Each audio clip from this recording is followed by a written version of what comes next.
আমাদের আজকের টপিকটা হলো পবিত্র কোরআন মাজিদের অন্যতম এবং গুরুত্বপূর্ণ একটি সূরা ইখলাস সম্বন্ধে। ইখলাস মানে হলো আল্লাহর পরিচিতি বর্ণনা করা। জানা আছে মামা? আসলে আল্লাহ তাআলা কি, তার কি বাবা মা আছে না নাই, এই সম্বন্ধে আমরা সূরা ইখলাসে বিস্তারিত আলোচনা করব। প্রথমেই আল্লাহ তাআলা মানুষকে উদ্দেশ্য করে একটা কথা বললেন, কুল হু আল্লাহু আহাদ। সৃষ্টিকুলে আল্লাহ তাআলা একজন, আহাদ মানে একক। আর কুল, প্রথমে কুল ব্যবহার করা হয়েছে। কুল মানে হচ্ছে শুরু, মূল, গোড়া, প্রথম, কিনারা, এতগুলেন অর্থ বোঝায়। মানে সৃষ্টির শুরুতে, সৃষ্টির মূলে, সৃষ্টির গোড়াতে, সৃষ্টির প্রথমে আল্লাহু আহাদ। কুল হু আল্লাহু আহাদ মানে আল্লাহ তাআলা একজন। পবিত্র কোরআন মাজিদে কিন্তু 4টি কুলের কথা বলা হয়েছে।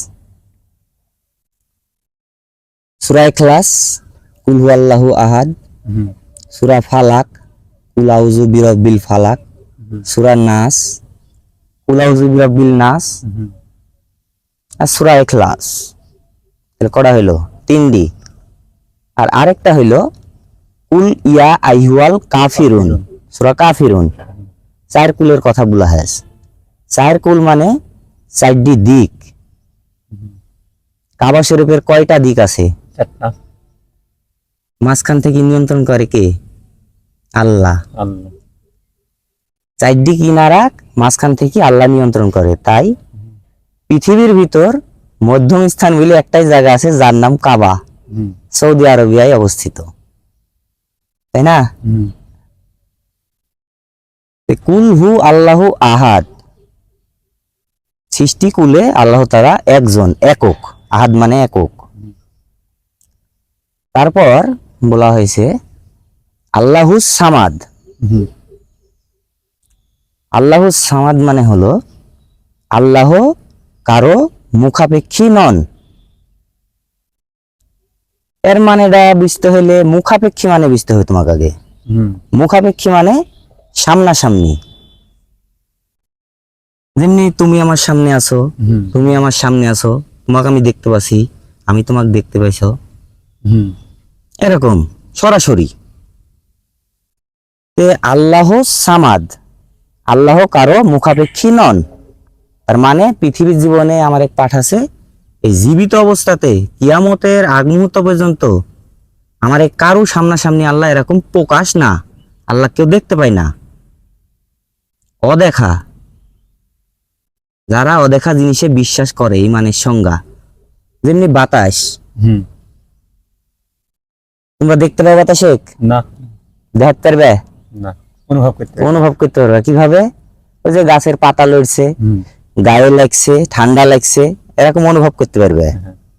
আল্লাহ ওই রকমই, দেখা যায় না কিন্তু অনুভব করা যায়।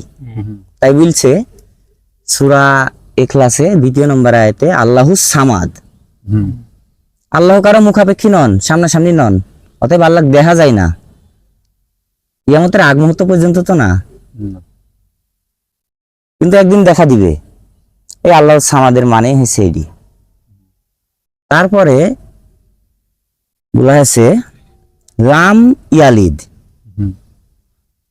তিনি কাউকে জন্ম দেননি।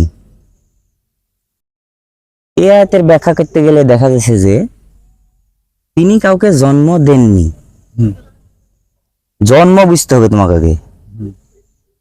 জন্ম মানে আমরা যেরকম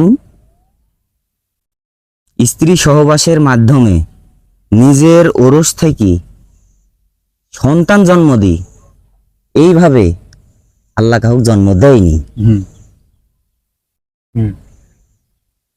ওয়ালাম ইউলাদ, আর কারো কাছ থেকে জন্মপ্রাপ্ত হয়নি, মানে আল্লাহর বাপ মা ভাই বোন আত্মীয় স্বজন কেউ নাই, না। সৃষ্টির কুলে মূলে গোড়াতে শুরুতে একজন।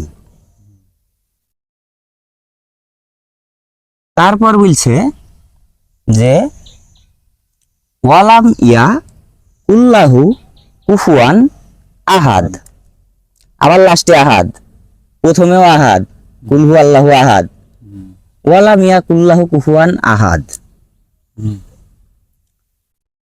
সৃষ্টি জগতে ওয়ালাম ইয়া কুল্লাহু মানে সমস্ত সৃষ্টি জগতে, কুল্লাহু মানে সমস্ত সৃষ্টি জগতে আল্লাহ তাআলা একজন, তার সমকক্ষ আর কেউ নাই।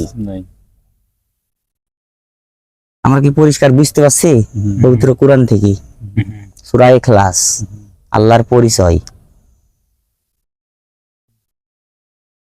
এই বিষয়ে কি তোমার কোনো সন্দেহ আছে নাকি? না না।